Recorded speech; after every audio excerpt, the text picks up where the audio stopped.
কাস্টমাৰে বুজি নাপায় ফ্ৰী ছাৰ্ভিচকেইটা কৰালে কাস্টমাৰৰ কি বেনিফিট হয় প্ৰতিটো ফ্ৰী ছাৰ্ভিচত ইঞ্জিন অইলটো কম্পালচৰি চেঞ্জ কৰাব লাগে বাই চান্স যদি কোনোবা কাস্টমাৰে ইঞ্জিন অইল চেঞ্জ নকৰায় তেতিয়াহ'লে ৱাৰেণ্টি প্ৰব্লেম আহিব পাৰে ঠিক আছে এইটো একচুৱেলি মেনুৱেলত লিখা থাকে তো এই বস্তুটো গোটেই কাস্টমাৰে একচুৱেলি ফ'ল' কৰিব লাগে আৰু ফ্ৰী ছাৰ্ভিচত মেইনলি আমাৰ ইয়াতে মই দেখুৱাইছোঁ আপোনালোকক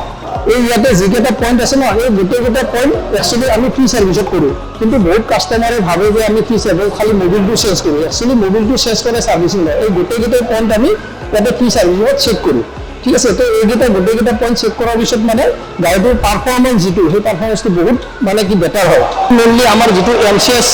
মেচিন আছে সেইটোত আমি একচুৱেলি কি কৰোঁ প্ৰতিটো ফ্ৰী ছাৰ্ভিচত আমি আপডেট কৰোঁ ঠিক আছে গোটেই চেঞ্চাৰ্ছবিলাকে ঠিকমতে চলি আছেনে নাই সিহঁতৰ ৰেঞ্জ এটা থাকে মিনিমাম আৰু মেক্সিমাম ঠিক আছে সেই মিনিমাম আৰু মেক্সিমাম ৰেঞ্জত চেঞ্চাৰবিলাকে কাম কৰি আছেনে নাই আমাৰ এই গোটেইবিলাক বস্তু আমি যিটো আমাৰ MCS মেচিন আছে সেইটোৰ দ্বাৰা আমি চেক কৰোঁ এই বস্তুবিলাক চেক কৰিলে গাড়ীখনৰ আগলৈকে কোনো অসুবিধা নহয় ষ্টাৰ্টিং প্ৰব্লেম নহয় ব্ৰহ্মপুত্ৰ হোণ্ডা